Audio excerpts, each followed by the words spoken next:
یزید کی لشکر جو امام حسین کے مقابلے میں آیا، امام حسین کے لشکر کی تعداد 72 تھی، تو یزید نے 22,000. مجھے بتائیے 72 کا 22,000 سے کوئی مقابلہ ہوتا ہے؟ عمر بن سعد نے پھر عبید اللہ ابن زیاد کو لکھا کہ 22,000 بندے تھوڑے ہیں، کچھ بندے زیادہ بھیج. تو عمر بن سعد کو عبید اللہ ابن زیاد کہنے لگے کہ تو پاگل تو نہیں ہو گیا، 72 کے لشکر کا 22,000 بھیجا، اور کتنا بھیجوں؟ تو اس نے کہا تمہیں یہ نہیں پتا یہ لوگ کون ہیں؟ یہ مولا علی شیر خدا کی اولاد ہے، ان میں ایک ایک شخص ایسا ہے جو 1,000 کے مقابلے میں لڑنا جانتا ہے. تو یہاں کمزوری دکھائی جاتی ہے. ہمارے بچے سمجھنے لگے ہیں کہ یہ شاید کوئی ایسی داستان ہے، اور اس طرح کا ماحول ٹی وی پہ میں دیکھ رہا تھا، اس طرح کا ماحول بنایا جاتا ہے جیسے کوئی خوف ہے. یعنی واقع کربلا کوئی ایسا واقعہ جسے دیکھ کے خوف طاری ہو جائے، بچے راتوں کو ڈرے. وہ اکیلے درخت دکھائے جا رہے ہیں اور تیر دکھائے جا رہے ہیں. او یار، کیا قوم کی تربیت کر رہے ہیں؟ واقع کربلا حوصلے کا نام ہے، دلیری کا نام ہے. سنیں بات اصل میں کیا تھی، بڑے ٹھنڈے دماغ سے میری بات کو سمجھیے گا. حضرت مولا علی شیر خدا کے بعد مسلمانوں کے متفقہ امیر بنے تھے حضرت امیر معاویہ. انہیں امیر کس نے بنایا تھا؟ امام حسن نے.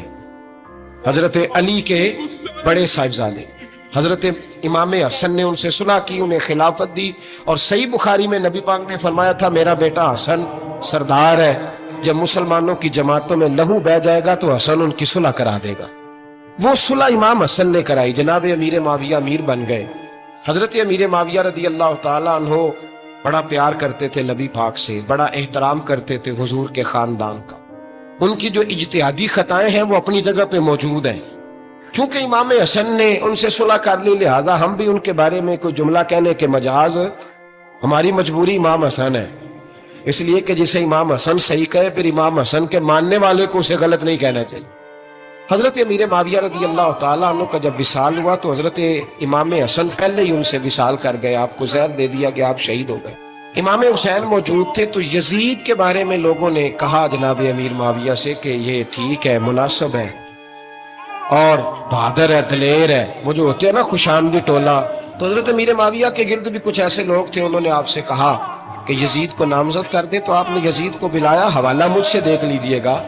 بلا کے فرمایا کہ 3 بندوں کے سامنے اپنی خلافت پیش کرنا، اگر وہ تجھے مان جائیں تو امیر بن جانا، نہ مانے تو چپ کر کے گھر بیٹھ جانا. وہ 3 بندے کون ہیں؟ جناب عبداللہ ابن عباس، حضرت عبداللہ بن زبیر اور امام حسین رضی اللہ تعالیٰ. یہ وصیت فرمائی جناب امیر معاویہ. حضرت امام حسین کی وہ شخصیت تھی کہ مشکات میں حدیث ہے، نبی پاک صلی اللہ تعالی علیہ وسلم کی چچی جناب ام فضل صبح صبح گھبرائی حضور کی بارگاہ میں آئیں، عرض کی یا رسول اللہ صلی اللہ علیہ وسلم آج میں نے عجیب خواب دیکھا ہے، میں ڈر گئی ہوں. حضور نے فرمایا چچی کیا دیکھا؟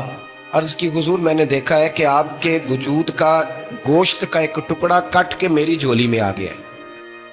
حضور یہ کیا ہے؟ تو محبوب خواب سن کے مسکرائے، فرمایا چچی یہ پریشانی والا خواب نہیں، یہ تو خوشی والا خواب ہے. اللہ فاطمہ کو بیٹا عطا کرے گا اور وہ تیری گود میں کھیلا کرے گا. چونکہ وہ میرے وجود کا ٹکڑا ہوگا لہذا خواب تجھے یہ آئی ہے. تو امام حسین پیدا ہوئے، امام حسن کی عمر ابھی 11 مہینے تھی. تو نبی پاک نے امام حسین کو جناب ام فضل اپنی چچی کی گود میں دے دیا کہ فاطمہ کے لیے دونوں بچے سنبھالنا مشکل ہوگا. وہ خواب اس طرح پوری ہوئی. امام حسین سے حضور نے بڑا پیار کیا، بڑی محبت فرمائی نبی پاک سے. کچھ حدیثیں میں نے جمعے میں عرض کی تھی. حضرت ابو ہریرہ رضی اللہ تعالیٰ عنہ کہتے ہیں یہ واحد بچہ تھا حضور کے گھرانے کا کہ میں نے دیکھا کہ نبی پاک صلی اللہ علیہ وسلم بیٹھے تھے تو یہ حضور سے کہہ رہے ہیں نبی پاک سے کہ نانا جی اٹھ کے کھڑے ہو. کہتے ہیں حضور کھڑے ہو گئے تو کہنے لگے میں نے آپ کے برابر جانا ہے. بچے جو مرضی ضد کر لیتے ہیں نا. قد چھوٹا تھا، عمر 7.5 سال تھی. کہنے لگے نانا میں نے برابر جانا ہے. تو نبی پاک صلی اللہ علیہ وسلم نے ہاتھ پکڑ لیے، فرمایا چل پھر ہو جا برابر. تو حضرت ابو ہریرہ کہتے ہیں انہوں نے حضور نے ہاتھ پکڑے، اوپر کھینچا تو امام حسین نے پہلے اپنے پیر حضور کے گھٹنوں پہ رکھے، پھر نبی پاک کے سینے پہ رکھے، اور جب ان کا قد سر تھوڑا سا حضور سے اونچا ہو گیا تو محبوب فرمانے لگے چل بس کر، تو نے تو کہا تاب کے برابر ہونا ہے، تو اوپر نکل گیا ہے، چل بس کر. فرماتے پھر امام حسین نے زبان باہر نکالی تو محبوب ان کی زبان چوسنے لگے، پھر ساتھ لٹا لیا اور انہیں سونگنے لگے. تو میں نے عرض کی حضور آپ حسین کو سونگتے کیوں ہیں؟ تو فرمایا ابو ہریرہ مجھے حسین کے وجود سے جنت کی خوشبو آتی ہے. مجھے حسین کے وجود سے جنت کی. ایک دن حضور گزر رہے تھے. اصل اس طرح تھا کہ یہ نبی پاک کا حجرہ تھا. جن لوگوں کو اللہ نے مدینے کی زیارت کرائی ہے وہ جان سکتے ہیں نبی پاک کا حجرہ تھا. تو حضور کے حجرے کی اس جانب یعنی مسجد کی جو بالکل سیدھ ہے اس کی بیک میں سیدہ فاطمہ رہتی. تو حضور اکثر نہ نماز کے لیے جب نکلتے تو حضرت فاطمہ کے حجرے کے پاس سے ہو کر دوبارہ محراب میں جاتے. محبوب حجرے کے پاس سے گزرے تو امام حسین رو رہے تھے. تو حضرت فاطمہ نے کسی بات میں جھڑک دیا تو امام حسین رونے لگے. تو نبی پاک نماز کے لیے گئے تو واپس لوٹ آئے اور واپس تشریف لا کے کہا فاطمہ حسین کو کیا ہوا؟ عرض کی یا رسول اللہ تنگ کر رہے تھے میں نے ڈانٹ دیا ہے. کیا خوبصورت جملے ہیں حدیث پاک میں. سرکار نے فرمایا فاطمہ اس کو حسین کو نہ رونے نہ دیا گا. یہ جب روتا ہے نا تو میرے دل کو تکلیف ہوتی ہے. تو بی بی صاحبہ کہتی ہیں یہ حکم آیا نبی پاک کا میرے نا پھر میں نے ڈانٹنا چھوڑ دیا. یہ ان کے فضائل تھے کم. ان کی تربیت خود نبی پاک نے فرمائی. میں کسی منطق کا فلسفہ میں اب تو اللہ تعالیٰ معاف کرے. پہلے ہم لوگوں کو کہتے تھے فلانی مجلس میں نہ جانا فلانی. اب تو مصیبت بن گئی ہے جانے کی ضرورت نہیں. ہر شے موبائل میں آ گئی. مجھے بھیجتے ہیں کہتے ہیں حضرت صاحب یہ ذرا سننا یہ ذرا سننا. کل کراچی سے کچھ مہمان آ گئے اور بچوں نے وہ کلپ سنبھال کے یہ مولوی دیکھو کیا کہتا ہے. اب آیتیں پڑھی جا رہی ہیں قرآن پاک کی. اتنا ٹکڑا یہاں سے لیتے ہیں اتنا ٹکڑا یہاں سے لیتے ہیں اور ملا کے پتہ نہیں کون سا مکسچر بنا رہے ہیں. کسی آیت کا ترجمہ نہیں کوئی واضح حدیث نہیں. ایسے ہوا ہوگا پھر اس کو اس سے جوڑ لیں تو کیا بنتا ہے اتنی جمع کر. یہ کون سا دین ہے جو توڑ مروڑ کے بیان کر رہے ہیں؟ کون سا مذہب ہے؟ دین تو واضح کھلی کتاب ہے. اب ہمارا یہ شوق ہے ہم ہر تماشا دیکھنا چاہتے ہیں.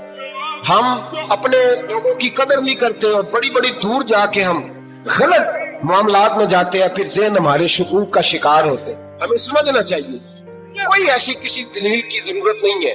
جب ان کے واضح چیزیں ان کی کتابیں موجود ہے حدیث میں موجود ہے قرآن مجید میں ان کے فضائل کھل کے موجود ہے تو دور جانے کی کیا ضرورت. حضور ان کی ٹریننگ کراتے تھے. پہلی بات تو یہ ہے کہ نبی پاک نے دعا مانگی تھی یا اللہ میرے گھر والوں کو زیادہ روزی نہ دینا. انہیں ایک وقت روٹی دینا ایک وقت کی بھوک دینا. یہ جو 10 دن کربلا میں انہیں ٹینشن نہیں نہ ہوئی انہیں عادت تھی فاقہ کرنے. انہیں 3 دن وصلی روزے رکھنے کی عادت تھی. پہلی بات. دوسرا یہ کہ جہاد کی تربیت حضور خود کراتے. حضرت فاطمہ زہرا کہتی میں پردے کے پیچھے دیکھ رہی تھی نبی پاک نے امام حسن اور حسین سے فرمایا چلو میرے سامنے کشتی لڑو. تو دونوں حضرات آپس میں جب کشتی لڑنے لگے تو نبی پاک نا امام حسن کو کہتے ہیں حسن حسین کو ٹانگوں سے پکڑو حسن حسین کو پیچھے سے پکڑو. جب نبی پاک بار بار امام حسن کو بتا رہے تھے تو سیدہ پیچھے سے بول پڑی کہنے لگی یا رسول اللہ آپ چھوٹے کو بتائے آپ بڑے کو بتا رہے. بڑا تو پہلے 11 مہینے بڑا ہے تو آپ چھوٹے کو بتائے بڑے کو بتا رہے. تو فرمایا فاطمہ تو چپ کرنا جو میں دیکھ رہا ہوں تو نہیں نہ دیکھ رہی. ایک کو میں بتا رہا ہوں دوسرے کو جبریل و امیل بتا رہے ہیں. تو یہ حضور نے اپنے سامنے ان کی تربیت کی ٹریننگ. ہوا یہ کہ یزید جب امیر بنا نا 2-3 چیزیں ہوتی ہیں جب کسی بندے کو قابو کرنا ہوتا ہے. 2-3-4-5 چیزیں ایسی ہوتی ہیں جس سے بندہ قابو آتا ہے. اس نے بھی فوری طور پہ یزید نے دیکھا میرے لیے مسئلہ کیا بن سکتا ہے. ولید بن عتبہ اس وقت مدینے کا گورنر تھا. یزید نے اس کو خط لکھا کہ امیر عرب کا رواج آج بھی ہے کہ جب تک نئے خلیفہ کی بیعت نہیں ہو جاتی پرانے کے انتقال کی خبر ہی نہیں دیتے اس کو رکھے رکھتے ہیں. یہ ان کا طریقہ ہے. وہ کہتے ہیں کہ ولی عہد اچھی طرح قبضہ کر لے پھر بتائے گا. حضرت امیر معاویہ کا وصال ہو گیا بتایا نہیں. یزید نے اب کیا کیا کیونکہ بڑا چلاک آدمی تھا بڑا شاطر تھا بڑا تیز تھا. اس نے ولید کو خط لکھا کہنے لگا کہ فوری طور پہ عبداللہ ابن عباس کو بلاؤ اور سے کہو میری بیعت کریں.